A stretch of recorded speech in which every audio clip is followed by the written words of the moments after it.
Hi, this is Vrinda, and I'm back again with another chat session with you.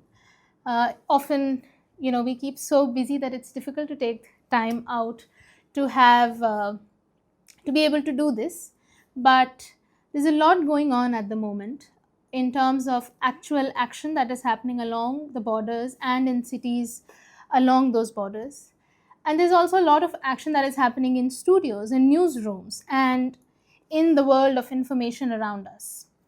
At times, one can even feel overwhelmed and adverse, helpless in the face of such massive amounts of fake news and news that comes our way. It's very, very difficult to distinguish between what is real, what is happening actually, and what is just hearsay or or targetedly and uh, intentional fake news that is designed to provoke certain kinds of emotions. On the night of the 8th of May, uh, several drone attacks were reported along from the cities along India's western borders. Videos were circulating on our social media feeds and they were being aired live on newsrooms. And it was in the middle of this that a vicious cycle of fake news started building itself up. And in the span of a few hours, a lot of it had to be debunked, was debunked. But still, a lot of those ideas and those cycles of misinformation are still perpetuating. And it's not easy for the everyday viewer to be able to tell when the news channel that they've been watching for years has suddenly turned around and is peddling just blatant fake information.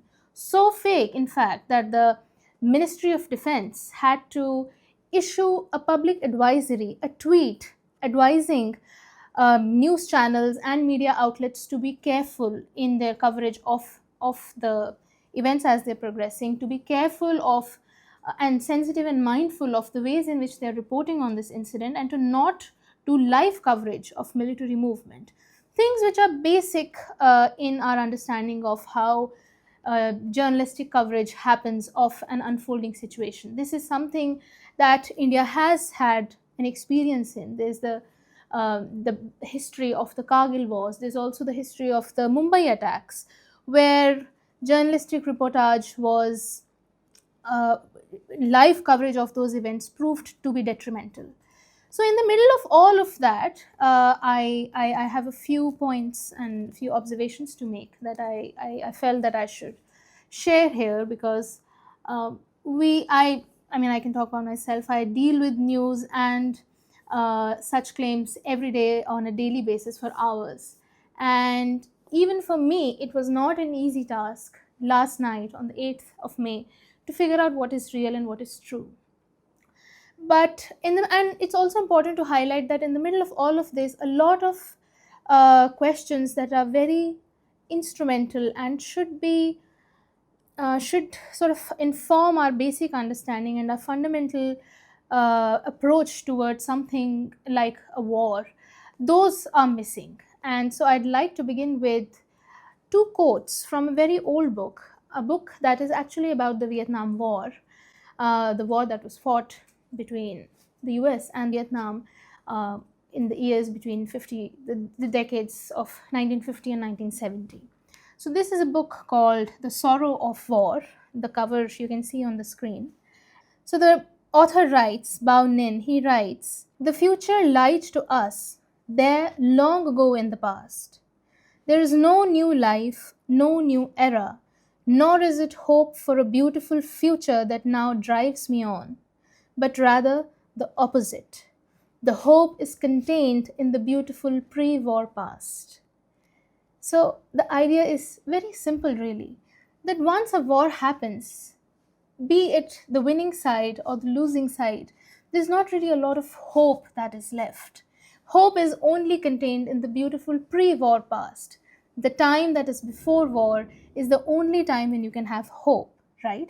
But this is the time right now on our news channels, on national network media platforms, which are outrightly committing warmongering, which are encouraging people to to support war. These are channels that are not only doing so on the basis of actual events, but are actually pushing fake news and fake pieces of information to call for a war. So, to just cite a few examples, for example, last night it was being reported that Karachi has been taken over by the army, and there is a political upheaval that is going to take place in Pakistan, and the army general of Pakistan, Asim Munir, has fled the country, and that Shahbaz Sharif's BP is low. I mean, these are things that obviously nobody, no, news anchor from Noida Film City was going to go and check his BP, right? But these are ways in which a certain kind of war centered bravado is created, and people are encouraged to feel as if they have won something that has not even begun. And what is the point behind doing such an exercise? It's, after all, it boils down to TRPs. But then what is the cost? Think of the families who were living in these border cities last night. I personally come from a family that is largely scattered along these cities, and there was a lot of panic. Even in areas where the threat was not really that much, the panic created because of these news channels was very high. And these cities have a history of having lived next to a border that has been very sensitive. So they know that nothing good ever comes out of war, really. And if it is an inevitable possibility, then we'll come to that when it happens. But at this point, to make such fake claims serves nobody any purpose. At the same time, there were these groups of people who are part of the larger ecosystem of the ruling regime of the times. These are people that are either actively affiliated with the BJP, or they're part of this network of think tanks who go on air, who go on these news channels, who have their own special podcasts, who have their own channels. And they were actively calling for, who were not only actively spreading fake news, but were also calling for the banning and the boycott and the the banishment of such people who were going out and correcting these fake claims. These are channels, these are individuals on, say, Twitter and all, who are actually supporting the spread of fake news, who are calling for an active investment in spreading fake propaganda. Compare this to how the government is responding at this point, how the army is responding. Their press notes and their press conferences are remarkable for their restraint, and they are not calling for war. The Indian ambassadors in different countries are actively saying that we are not at war, and that our sole war at this moment is against terrorism. But there are news anchors who are tweeting that the war has started. So you have these two very different economies of information. There are individuals who have been actively at this moment being targeted for speaking out against war. There are people who are being targeted just because they are calling out these channels, these Godi media news networks, for the fake news that they're propagating. There's Mohammed Zubair of the Alt News, who has done a phenomenal job of curbing such fake claims. There are journalists who've been going out of their way and publishing and correcting fake narratives, and their numbers have been released on social media. Arfa Khanam Sherwani, her number was released, her number and email were released on Twitter, and this is called doxing. So now she's being trolled massively through fake calls and fake messages. Then there were fake photos that were being tweeted by reputed journalists, and when they were called out on that, they simply took those posts down. But there is no apology of any kind for having spread that wrong information. There are news channels where senior anchors, while live on television, were just reading news pieces out of their phones. But when all of that turned out to be fake, the channel simply asked a young reporter to come out and issue an apology.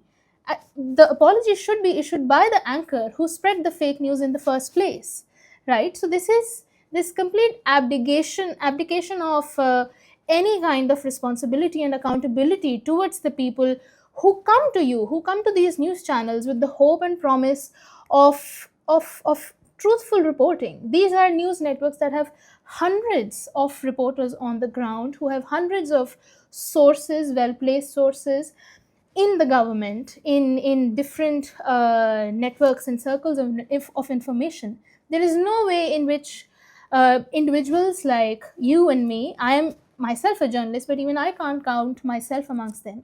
There is no way in which we have the kind of access to information that these networks have. Yet they chose to publish fake news at an extremely sensitive time. When such events happen, any fake claim that begins its journey, it never really stops at any given point. It follows a long path, and it never ends in a way that can be called conducive to either peace or the truths of journalism. When we prepare our reports as independent journalists, we are extremely cautious. We ensure that not a single word is out of line. Still, errors can happen. Vijeta Singh, the deputy editor of The Hindu, published a report, and that report was taken down by the channel itself. But while it happened, during the time that it was happening, a vicious troll attack was launched against her, where she was called the enemy of the state. Calls were made for her arrest, and people were calling for her boycott. When the same question was posed to the Foreign Secretary Vikram Misri, he did not deny the claim. He just said that answers will be given at the appropriate time. So even though the government did not issue a denial of that report, a reporter was judged, was called out, and was boycotted in the ways that she was. And this happens when we are paying such attention to what we are saying. At the other hand, you have these channels and these WhatsApp groups that go out of their way and publish all kinds of propaganda. So it is a very difficult call to make for the average viewer to place their trust in something, but it'll always be rewarding to follow information that is verified, information that is authorized, that is coming from channels that are known for their fact checking. You could follow journalists like Muhammad Zubair. There is the independent news networks, News Laundry and News Minute, are going to launch a live series where they cover the events as they unfold. So you can actively make these choices to follow information that is not encouraging warmongering, that is not creating panic, and that is choosing to give you, even if it's limited, but is choosing to give you the right information because you deserve the truth. And with this is Vrinda signing off. I hope to see you soon again.